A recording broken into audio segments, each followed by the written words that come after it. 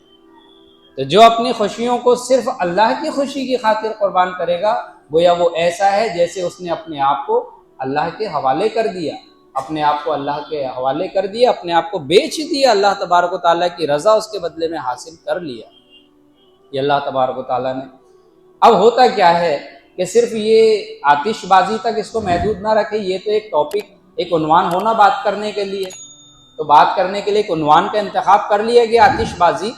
ورنہ تو یہ ہماری پوری زندگی کے ماحول کے اندر، پوری زندگی، آتش بازی ایک نام ہے صرف، تو یہ کرنٹ کے اعتبار سے آتش بازی، اور ہم اس درس کو پوری زندگی کے اوپر جو ہے تو محیط رکھے، پوری زندگی کے ہر شعبے کے اوپر محیط رکھے کہ جہاں کہیں بھی ہماری خواہشات سامنے آ جائے، ہمارے مزے سامنے آ جائے، ہمیں یہ چیز اچھی لگتی ہے لیکن چونکہ اللہ کو بطور کلچر کے وہ چیز پسند نہیں ہے، بطور تہذیب کے اللہ تعالیٰ کو وہ چیز پسند نہیں ہے، تو ہمیں اپنی تہذیب کو، اپنی پسند کو قربان کرنا ہوگا۔ یہ اللہ تبارک و تعالیٰ نے اس آیت میں ہم سے اور آپ سے مطالبہ کیا ہے، اور قیامت تک آنے والے لوگوں سے مطالبہ یہی ہے کہ ہمیں قربان کرنا ہوگا اپنے آپ کو۔ دیکھیے ایک صحابی نبی کریم صلی اللہ تعالیٰ علیہ وآلہ وسلم کے دور، ایک صحابی ہے جو نبی کریم صلی اللہ علیہ وسلم کے مدینہ منورہ ہجرت فرما جانے کے بعد مکہ ہی میں رہ گئے تھے۔ مکہ سے ہجرت فرما کے وہ جب مدینہ جا رہے تھے تو ہوا کیا کہ راستے میں کچھ کفار نے، مشرکین نے جو ہے تو آپ کا گھیراؤ کر لیا، روک لیا آپ کو راستے کے اندر۔ حضرت صہیب رضی اللہ تعالیٰ عنہ، روک لیا گیا ان کو، اور ان سے پوچھا کہ کہاں جا رہے ہو، تو کہنے لگے کہ میں مدینہ جا رہا ہوں۔ تو انہوں نے کہا کہ ہم آپ کو مدینہ نہیں جانے دیں گے، مدینہ آپ کو نہیں جانے دیں گے۔ انہوں نے کہا کہ صاحب مجھے مدینہ جانے دو، آپ کو پتہ ہے کہ میں بہت ماہر تیر انداز ہوں، تیر چلانے میں میرے جیسا ماہر مکہ کے اندر کوئی موجود نہیں ہے، میرے قریب بھی مت آنا، جب تک میرے ترکش میں ایک ایک تیر باقی ہے میں آپ سے تیر کے ذریعے سے مقابلہ کروں گا، میرے قریب نہ آنا، مجھے مدینہ جانے دو، اور اگر میرے تیر ختم ہو گئے تو میں اپنی تلوار کے جب تک ٹکڑے ٹکڑے نہیں ہو جائیں گے اس وقت تک تم سے مقابلہ کروں گا، اور اگر اس میں بھی بے بس ہو گیا تو پھر تم سے جو بنے وہ کر لے۔ وہ تھوڑا سا ہچکچائے مشرکین جنہوں نے راستہ روکا تھا حضرت صہیب رضی اللہ تعالیٰ عنہ کا، وہ ہچکچائے۔ اسی دوران حضرت صہیب رضی اللہ تعالیٰ عنہ نے ان سے ایک پیشکش کر دی کہ آپ ایسا کرو کہ بغیر لڑائی کے ایک مسئلہ حل ہو سکتا ہے، وہ یہ کہ مکہ کے اندر میرا مال، میرا اثاثہ رکھا ہوا ہے، آپ مجھ سے لڑو گے، میری جان لے لو گے، آپ کو فی ذاتی ہی کوئی فائدہ تو ہونے والا نہیں، آپ کو فی ذاتی ہی کوئی فائدہ نہیں ہونے والا، تو ہم ایک سودا کرتے ہیں، وہ سودا یہ کہ مکہ میں میرا مال جہاں رکھا ہوا ہے میں اس کا پتہ آپ کو بتا دیتا ہوں، اگر آپ وہ مال لے لے تو آپ کا فائدہ ہو جائے گا اور مجھے چھوڑ دیجئے، میں چلا جاؤں گا۔ انہوں نے سوچا کہ بات تو صحیح ہے، یہ بڑے ماہر تیر انداز ہے، پتہ نہیں ہم میں سے کس کا نمبر آ جائے، ہم میں سے کون مر جائے، کوئی بھروسہ نہیں۔ تو انہوں نے آپس میں مشورہ کر کے طے کیا کہ بھائی جو مل رہا ہے لو اور اس کو چھوڑ دو۔ تو ان کو چھوڑ دیا گیا اور آپ نے بھی اپنے مال کا بتا دیے۔ اس پر قرآن کریم کی یہ آیت کریمہ نازل ہوئی کہ وَمِنَ النَّاسِ مَن يَشْرِي نَفْسَهُ ابْتِغَاءَ مَرْضَاتِ، اپنے آپ کو بیچ دیتے ہیں اللہ کی رضا کے لیے، اپنے آپ کو بیچ دیتے ہیں اللہ کی رضا کے لیے۔ تو اللہ بھی بڑا مہربان ہے اپنے ایسے بندوں کے اوپر۔ اگلی آیت میں اللہ تبارک و تعالیٰ نے ارشاد فرمایا یا ایھا الذین آمنوا ادخلوا فی السلم کافۃ ولا تتبعوا خطوات الشیطان انہ لکم عدو مبین، جس کا ترجمہ ہے کہ ایمان والو داخل ہو جاؤ دین کے اندر پورے کے پورے۔ یہاں بھی لفظ دین استعمال کیا گیا، یعنی کلچر۔ آپ کی نمازیں تک کیا، کچھ لوگ، بھائی میں بار بار کہوں گا، کچھ لوگ جو ہے نا تو صرف مسلمانیت وہاں تک رکھتے کہ ہم نماز تو پڑھ رہے ہیں، باہر کی زندگی کیسی گزر رہی ہے ہماری، کس کلچر کو ہم اپنا کر چل رہے ہیں، کس تہذیب کو ہم نے اپنی زندگی کے اندر جگہ دی ہے، اس کلچر اور اس تہذیب کو جاننا سمجھنا بہت ضروری ہے۔ اگر وہ تہذیب، وہ کلچر محمد رسول اللہ صلی اللہ علیہ وسلم کی لائی ہوئی تہذیب و کلچر ہے تو قبول، ورنہ اللہ کے دربار میں وہ قبول نہیں ہوگی۔ اس کے ضمن میں بھی ایک واقعہ ہے، ایک بڑے مشہور صحابی ہے حضرت عبداللہ بن سلام رضی اللہ تعالیٰ عنہ، جو کہ اسلام قبول کرنے سے پہلے یہودیوں کے یہاں پر، چونکہ آپ یہودی تھے، نسلی یہودی تھے، تو یہودیوں کے یہاں پر آپ کا بڑا اونچا مقام و مرتبہ تھا، اور آپ کا گھرانہ، عبداللہ بن سلام رضی اللہ تعالیٰ عنہ کا گھرانہ بڑا ہی قابل عزت مانا جاتا تھا یہودیوں کے یہاں پر۔ کیوں؟ کیونکہ آپ جس گھرانے سے تعلق رکھتے تھے، آپ خود بھی اور آپ کے والد، آپ کے دادا یعنی کہ پردادا جس گھرانے سے تعلق رکھتے تھے، وہ سب کے سب توریت کے عالم تھے، یعنی کہ وہ دیندار گھرانہ تھا، تو قابل عزت تھے سب کی نظر کے اندر۔ تو حضرت عبداللہ بن سلام رضی اللہ تعالیٰ عنہ اور آپ کے ساتھ دیگر جو ہے تو صحابہ جب اسلام قبول کیے، نبی کریم علیہ السلام کے حلقہ بگوش اسلام ہوئے، آپ کے دست مبارک پر اسلام قبول کیا، اس کے بعد ہوا کیا کہ یہودیت کے اندر ایک چیز جو تھی وہ کیا تھی، وہ یہ تھی کہ ان کے یہاں پر اونٹ کا گوشت اور اونٹنی کا دودھ، یہ دونوں کے دونوں حرام تھا۔ اونٹ کا گوشت اور اونٹنی کا دودھ یہودیوں نے اپنے اوپر اس کو حرام کر لیا تھا، اور ان کے پاس دلیل تھی۔ وہ دلیل کیا تھی کہ حضرت یعقوب علیہ السلام نے اونٹ کا گوشت اور اونٹنی کا دودھ اپنے اوپر منع کر لیا تھا، حرام کر لیا۔ تو کہا کہ ہم حضرت یعقوب کی چونکہ نسل ہے، اولاد ہے، اور توریت کے جو ہے تو ہم وہ ہے حاملین تورات ہے، ہم علماء ہیں، تو حضرت یعقوب نے چونکہ اس کو اپنے اوپر حرام کر لیے تھے، اس لیے تب سے ہمارے اوپر یہ چیز حرام ہے۔ قرآن پاک میں الگ جگہ پر اس کی وضاحت کی گئی ہے، ابھی کا میرا وہ ٹاپک نہیں ہے، نہیں تو میں قرآن پاک کی وہ آیتیں بھی بتاتا جس میں اس کا خلاصہ کیا گیا ہے کہ آپ نے کیسے اس کو حرام سمجھ لیا ان چیزوں کو۔ حضرت یعقوب علیہ السلام کو اصل میں کیا تھا کہ ایک مرض ہو گیا تھا جسے کہتے ہیں عرق النسا،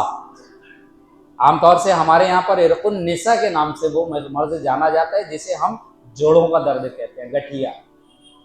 تو عرق النسا حضرت یعقوب علیہ السلام کو ہو گیا تھا، اور عرق النسا میں آپ نے جو ہے تو بطور علاج کے اونٹ کا گوشت اور اونٹنی کا دودھ بند کر دیے تھے۔ پرہیز ہوتا ہے نا، ڈاکٹر پرہیز بتاتا ہے کہ بھئی یہ کھانا ہے، یہ نہیں کھانا ہے۔ تو حضرت یعقوب نے پھر اس کے بعد ساری زندگی نہ اونٹ کا گوشت کھائے اور نہ ہی اونٹنی کا دودھ پیے۔ تو انہوں نے اس کو بنیاد بنا کر اپنے اوپر یہ چیز حرام کر لی تھی، تو ہزاروں سالوں سے وہ چیز حرام چلی آ رہی تھی۔ اب ظاہر سی بات ہے کہ جو ہزاروں سالوں سے حرام چلی آ رہی ہے، کبھی اس کو کھایا نہیں گیا، تو کراہیت تو محسوس انسان کو ہوگی اگر اتفاقاً اس کے سامنے آ جائے وہ چیز، تو جو کبھی نہ کھائی ہو بلکہ اس کو نفرت کی نگاہوں سے دیکھا گیا اور وہ اتفاق سے سامنے آ جائے، تو کراہیت فی ذاتی ہی تو ہوگی۔ حضرت عبداللہ بن سلام رضی اللہ تعالیٰ عنہ کے ساتھ بھی کچھ ایسا ہی ہوا کہ آپ جب مسلمان ہوئے تو آپ، اب صحابہ تو اونٹ کا گوشت کھاتے تھے، خود نبی کریم صلی اللہ علیہ وسلم بھی اونٹ کا گوشت کھاتے تھے اور اونٹنی کا دودھ بھی استعمال کیا کرتے تھے۔ تو حضرت عبداللہ بن سلام رضی اللہ تعالیٰ عنہ نے اپنے دل کے اندر یہ محسوس کیا، یہ خیال کیا کہ ٹھیک ہے، اسلام چونکہ اب میں قبول کر چکا ہوں اور اسلام میں اونٹ کا گوشت حلال ہے تو میں اس کو حلال ہی جانوں گا، لیکن کھانے کا نہیں، حرام نہیں جانوں گا، میں اس کو حلال ہی جانوں گا لیکن کھانے کا نہیں۔ اونٹنی کا دودھ اسلام میں حلال ہے تو میں اس کو حلال ہی جانوں گا لیکن پینے کا نہیں۔ صرف یہ دل کے اندر خیال آیا تھا حضرت عبداللہ بن سلام رضی اللہ عنہ۔ اور دوسری چیز، آپ چونکہ توریت کے بڑے عالم تھے اور حافظ بھی تھے، توریت پوری یاد تھی آپ کو، اور آپ کا معمول تھا اسلام قبول کرنے سے پہلے کہ روزانہ توریت کی تلاوت کرتے تھے پابندی کے ساتھ، پوری رات میں توریت پڑھ لیا کرتے تھے۔ اب اسلام قبول کیے تو آپ کے دل میں یہ دوسرا خیال یہ بھی آیا کہ ایسا کرتے ہیں کہ توریت بھی اللہ ہی کی نازل کردہ کتاب ہے، بھئی 4 کتابیں جو مشہور ہیں، اور بھی بہت سی کتابیں ہیں جو غیر مشہور ہیں جن کے نام ہمیں پتہ نہیں، اللہ نے ہمیں بتایا نہیں، جتنی مصلحت تھی اتنا بتایا اللہ نے۔ تو انہوں نے سوچا کہ یہ بھی تو مسلمان بھی تو اقرار کرتے ہی ہیں کہ توریت حضرت موسیٰ پر آئی اور یہ من جانب اللہ ہے، اللہ کی جانب سے نازل کردہ ہے۔ تو آپ نے اپنے دل میں سوچا کہ میں قرآن بھی پڑھوں گا اور توریت بھی روزانہ پڑھوں گا جیسے کہ میرا اپنا معمول ہے۔ صرف دل کے اندر حضرت عبداللہ بن سلام کے صرف خیال آنا تھا، ادھر حضرت محمد رسول اللہ صلی اللہ علیہ وسلم پر آیت قرآنی نازل ہو گئی اور اللہ نے فرمایا یا ایھا الذین آمنوا، اے ایمان والو، ادخلوا فی السلم کافہ، اسلام میں پورے کے پورے داخل ہو جاؤ۔ کلچر پورا اپنانا پڑے گا، پورا اپنانا پڑے گا آپ کو، یعنی کہ آپ کو صرف سوچنا نہیں ہے کہ میں کھاؤں گا تو نہیں حلال سمجھوں گا، پیوں گا تو نہیں حلال سمجھوں گا، توریت بھی پڑھ لیا کروں گا، یہاں کام نہیں چلے گا۔ آپ کو اس کلچر کے اندر، دین کے اندر پورا کا پورا داخل ہونا پڑے گا، پریکٹیکلی طور سے داخل ہونا پڑے گا۔ ذرا سا بھی ادھر ادھر کی تہذیب، یہ اس تہذیب کے بارے میں بتا رہا ہوں میں جو تہذیب کسی نبی سے منسوب ہے، حضرت موسیٰ سے منسوب ہے، یہ تو تہذیب حضرت موسیٰ سے منسوب تہذیب ہے، حضرت یحییٰ اور زکریا سے منسوب تہذیب ہے یہ تو جو نبی سے نسبت رکھنے والی تہذیب تھی، حضرت عبداللہ بن سلام اس تہذیب کو ایکسیپٹ دل کے اندر کر رہے ہیں۔ اللہ تبارک و تعالیٰ نے اس تہذیب کو بھی قبول کرنا برداشت نہیں کیا، تو بتائیے جو کلچر کسی نبی سے جڑا ہوا ہے ہی نہیں، پٹاخے اور یہ دیگر، اللہ اس کو کیسے پسند کرے گا؟ اللہ اس کو پسند کیسے کرے گا؟ یہ تو وہ ہے جن کا تعلق نبیوں سے، وہ تہذیب اللہ نے بالکل پسند نہیں کی۔ صاف طور سے 2 ٹوک، جس کو ہمارے عام زبان میں کہیں گے 2 ٹوک بات اللہ تبارک و تعالیٰ نے بالکل کہہ دی کہ یا ایھا الذین آمنوا، اے ایمان والو، ادخلوا، داخل ہو جاؤ، فی السلم، اسلام کے اندر، کافتن، پورے کے پورے، ولا تتبعوا خطوات الشیطان، اور پیروی ہرگز مت کرو شیطانی نقش قدم کی، شیطانی وسوسوں کی پیروی کرنے کی بالکل ضرورت نہیں ہے۔ خطوات کہتے ہیں وہ نشان کو کہ جو کہیں اگر چل رہا ہو اور چلنے کے بعد جو نشان چھوٹ جائے تو اس چھوٹے ہوئے نشان کو خط کہتے ہیں نا، اس کی جمع ہے خطوات، یعنی کہ شیطان کے نقش قدم پر مت چلو۔ یا اللہ، وہ تو چل رہے تھے حضرت یعقوب کے نقش قدم پر، وہ کس پر چل رہے تھے؟ حضرت یعقوب کے نقش قدم پر چل رہے تھے،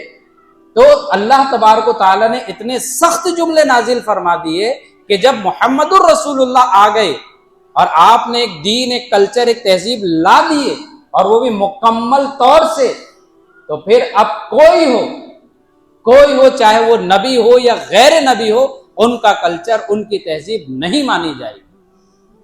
ہاں، ہر وہ تہذیب مانی جائے گی جو حضرت محمد الرسول اللہ کے دین سے ملاپ کھاتی ہو تو مانی جائے گی، وگرنہ نہیں مانی جائے گی، چاہے وہ وقت کے نبی ہی کا کلچر ہو، نبی کی تہذیب۔ اسی لیے کہا گیا نا کہ حضرت عیسیٰ علی نبینا علیہ السلام کو اللہ تبارک و تعالیٰ نے جیسے آسمان پر اٹھا لیا اور قرب قیامت آپ اس دنیا کے اندر تشریف لائیں گے، امت مسلمہ کا اجماع ہے اس بات پر، اور خود نبی کریم علیہ السلام کے فرمان اس بات پر موجود ہے کہ چونکہ فی ذاتی ہی حضرت عیسیٰ علیہ السلام ایک نبی ہے، صاحب شریعت نبی ہے، صاحب کتاب نبی ہے، مستقل آپ کو کتاب دی گئی، اس کے باوجود حضرت عیسیٰ اس دنیا میں آئیں گے تو ان کو وہی کلچر وہی دین کے اوپر عمل کرنا ہوگا جو محمد رسول اللہ لائے ہیں۔ اگر حضرت عیسیٰ علیہ السلام اپنی خود کی شریعت پر عمل کریں گے تو وہ کافر کہلائیں گے۔ یہاں تک کہ بات کی گئی، محمد الرسول اللہ کا تہذیب آ گئی، محمد الرسول اللہ صلی اللہ علیہ وسلم نے کلچر دے دیے، دین دے دیے، بس بات ختم ہو گئی۔ تو ہم جو ہے تو اپنے ارد گرد کے ماحول کو، اپنے آس پاس کے حالات کو، اپنے معاشرے کو دیکھیں، ہمارا معاشرہ کس تہذیب کو استعمال کر رہا ہے، کس تہذیب کے اندر جا رہا ہے۔ ایک روایت بڑی مشہور ہے، ہم اور آپ اس کو بارہا سنتے بھی ہیں، لیکن اس روایت سے پہلے تیسری آیت کا بھی ترجمہ کر دوں کہ اللہ رب العالمین ارشاد فرماتا ہے فَإِن زَلَلْتُم مِّن بَعْدِ مَا جَاءَتْكُمُ الْبَيِّنَاتُ، کہ اگر تم اپنے پاس روشن دلائل آ جانے کے بعد بھی زللتم، یعنی کہ تزلزل کا وہ ہو جائے، زلزلہ جس کو کہتے ہیں ادھر ادھر ادھر ادھر، کوئی چیز ایک جیسی جب ہلتی ہے تو وہ کچھ سیکنڈ کے لیے ادھر، کچھ سیکنڈ کے لیے ادھر، کچھ سیکنڈ کے لیے اس طریقے سے مسلسل جو تیزی کے ساتھ ادھر ایسے ایسے ہو، اس کو کہتے ہیں زلزلہ، ہے نا، کہ ادھر بھی ادھر بھی ادھر بھی ادھر بھی ادھر بھی ادھر بھی۔ تو اللہ نے وہی جملہ استعمال کیا، ادھر بھی ادھر بھی ادھر بھی ادھر بھی ادھر بھی ادھر بھی، نماز بھی، پٹاخے بھی، اور دنیا کی ساری چیزیں ادھر بھی ادھر بھی ادھر بھی ادھر بھی، ساری چیزیں، ڈھول تماشے بھی۔ اللہ فرماتا ہے فَإِن زَلَلْتُم مِّن بَعْدِ مَا جَاءَتْكُمُ الْبَيِّنَاتُ، اگر تم اپنے پاس بینات روشن دلیل آ جانے کے بعد بھی زلزلے میں آ جاؤ، یعنی لغزش اختیار کر لو، فَاعْلَمُوا، جان لو پھر ان اللہ عزیز حکیم، کہ بے شک اللہ تبارک و تعالی زبردست ہے اور بڑی حکمتوں والا ہے۔ میں ہل گیا تھا جب میں نے یہ سوچا کہ یا اللہ، یہاں پر اللہ تبارک و تعالی نے جیسے کہ جو جملہ استعمال کیا ہے، یہاں یہ نہیں کہا کہ اس کی پکڑ بہت سخت ہے، وہ تم کو عذاب دے گا، بلکہ کہا عزیز، اللہ تبارک و تعالی عزیز ہے اور حکمت والا ہے، یہ کہا۔ جبکہ یہاں پر یہ ہونا تھا کہ اگر تم نہیں مانو گے تو تم کو جہنم میں ڈال دیا جائے گا، اللہ کی پکڑ بڑی سخت ہے، اس کا عذاب آ جائے گا، یہ کہنا چاہیے تھا۔ عزیز ہے، حکیم ہے، آخر کیا راز ہے اس کے اندر؟ تو اللہ تبارک و تعالیٰ اس کے ذریعے سے ہمیں یہ سمجھانا چاہتا ہے کہ محمد الرسول اللہ صلی اللہ علیہ وسلم کی تہذیب، محمد الرسول اللہ صلی اللہ علیہ وآلہ وسلم کی سبھیتا سے ہٹ کر چاہے تم وقت کے نبی کی بھی تہذیب اختیار کر لو، اپنے گزشتہ کے کسی بھی نبی کی تہذیب کو اختیار کر لو، اگر وہ حضرت محمد الرسول اللہ صلی اللہ علیہ وسلم کی تہذیب سے میچ نہیں کھاتی ہے تو سن لو وہ نبی بھی آپ کو نہیں بچا پائیں گے، کیونکہ اللہ زبردست ہے، اللہ زبردست ہے۔ نبی بھی آپ کو پھر بچا نہیں پائیں گے کہ ٹھیک ہے ہم تو حضرت یعقوب کو مان رہے ہیں تو حضرت یعقوب نبی ہے، ہماری سفارش کر دیں گے، یا ہم حضرت ابراہیم کی تہذیب پر چل رہے ہیں تو وہ ہماری سفارش کر دیں گے۔ بات بہت باریک ہے کہ یہاں پر اللہ رب العالمین نے لفظ عزیز کو استعمال کیا کہ اللہ زبردست ہے، پھر کسی کا نہیں چلے گا۔ یہاں پر حکیم، اللہ حکیم بھی ہے کہ اگر آپ یہ پٹاخے آتش بازی کر رہے ہیں یا دوسری تہذیب کے اوپر چل رہے ہیں تو سن لو اللہ حکمت والا ہے، ہاتھ کے ساتھ پکڑے گا بھی، سارا نظام وہاں پر ہوگا، پھر سب وہاں پر طے کیا جائے گا۔ آپ کو جو کرنا ہے کر لو، جس کلچر کو اپنانا ہے اپنا لو، جس سبھیتا کے اوپر آپ کو چلنا ہے چلے۔ ایک واقعہ میں نے آپ کے سامنے ابن ماجہ کا نقل کیا تھا کہ صحابہ کرام رضی اللہ تعالیٰ عنہ اجمعین کی نگاہ کے اندر یہی چیز بڑی اہم تھی کہ نبی کریم علیہ الصلوۃ والسلام کی ایک حدیث وہ صحابی نے نقل کی ہے ایک واقعے کے تحت میں۔ حضرت عبداللہ بن مغفل رضی اللہ تعالیٰ عنہ، حضرت سعید بن جبیر رضی اللہ تعالیٰ عنہ فرماتے ہیں کہ حضرت عبداللہ بن مغفل رضی اللہ تعالیٰ عنہ ایک مرتبہ کہیں بیٹھے ہوئے تھے تو ان کے بازو میں ابن اخ لہو، ان کا ایک بھتیجا بھی بیٹھا ہوا تھا، چھوٹا سا بچہ، ان کے بازو میں ان کے بھائی کا بچہ، ایک چھوٹا بچہ بھی بیٹھا ہوا تھا، ان کا بھتیجا۔ فخذف، اب بچوں کی عادت ہوتی ہے جیسے کہ ہم بچے ہیں نظر انداز کر لیتے ہیں کہ ہمارے بچے پٹاخے پھوڑ رہے ہیں، بچے ہیں پھلجھڑیاں جلا رہے ہیں، میں تھوڑی نہیں جلا رہا ہوں نا، میں تھوڑی یہ سارے کام کر رہا ہوں، بچے ہیں یہ۔ تو ذرا تھوڑا یہ بھی سماعت کیجئے کہ ان کے بازو میں بھی ان کے بھائی کا بچہ بیٹھا ہوا تھا۔ فخذف، اور وہ کیا کر رہا تھا؟ وہ بچہ کنکریاں پھینک رہا تھا۔ بچہ کیا کر رہا تھا؟ اب بچے ہیں تو کنکریاں تو پھینکیں گے، بچے ہیں تو کنکریاں ہی پھینکیں گے کہ بازو میں بیٹھا تھا اور وہ بچہ فخذف کنکریاں پھینک رہا تھا، فنہاہو تو حضرت عبداللہ بن مغفل نے اس کو منع کیا کہ باز آ جاؤ بھائی، کنکری مت پھینکو۔ وقال اور ساتھ میں یہ کہا اس بچے سے ان رسول اللہ صلی اللہ علیہ وسلم نہا عنہا کہ رسول اکرم صلی اللہ علیہ وسلم نے یہ کرنے سے منع کیا، آپ کی تعلیم نہیں ہے ایسے کنکریاں مت پھینکو۔ فقال لأنها لا تصید صیدا، اور پھر حضرت عبداللہ بن مغفل رضی اللہ تعالیٰ عنہ نے اس بچے سے مزید یہ کہا کہ انہا لا تصید صیدا، یہ کنکری پھینک رہے ہو اس سے تو کوئی شکار تو ہوگا نہیں، کہ تم شکار کر رہے ہو گے، کوئی کسی چیز کا شکار تو ہوگا نہیں کنکریاں پھینکنے سے۔ ولا تنکی عدوا، اور نہ ہی اس کنکری سے کوئی دشمن ہلاک ہونے والا ہے، کیوں پھینک رہے ہو آپ یہ کنکری؟ اس سے نہ تو شکار ہونے والا ہے اور نہ کوئی دشمن ہلاک ہونے والا ہے۔ وَإِنَّهَا تَكْسِرُ السِّنَّ، ہاں یہ ہو سکتا ہے کہ کسی کا دانت ٹوٹ جائے، ہو سکتا ہے کسی کا دانت ٹوٹ جائے، وَتَفْقَعُ الْعَيْنِ، یا آنکھ پھوٹ جائے، یہ ہو سکتا ہے۔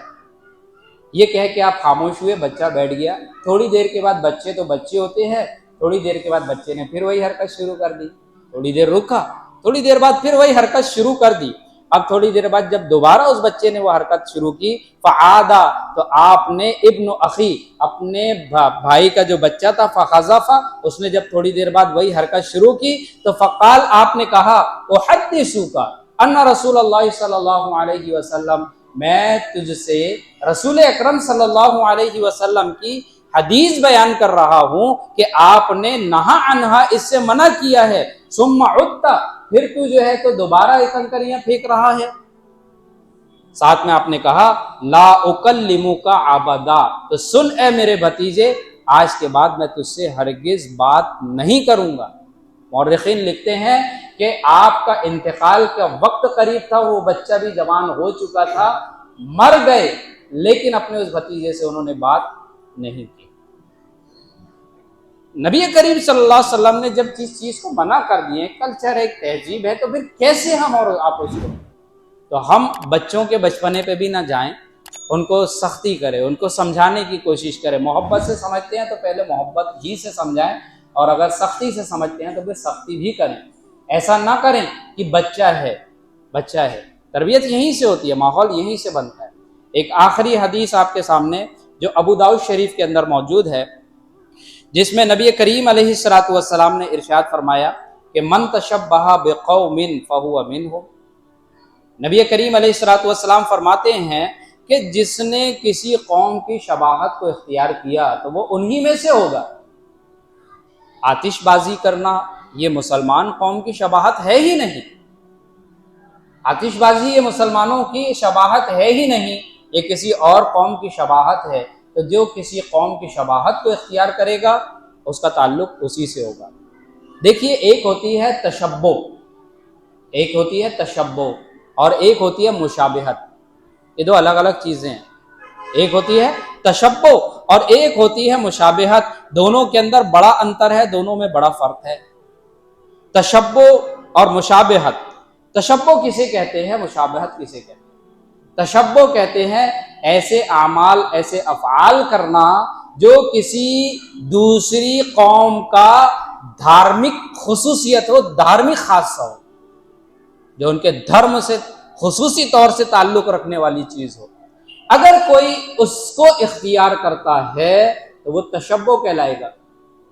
ہاں، اگر کوئی دوسری قوم ایسی چیز اختیار کرتی ہے، ایسی چیز پہنتی ہے جس کا تعلق ان کے اپنے دھرم، ان کے اپنے مذہب سے نہیں ہے، جیسے بہت ساری قومیں پینٹ شرٹ وغیرہ دیگر چیزیں پہنتی ہے، تو یہ چونکہ دھارمک چیز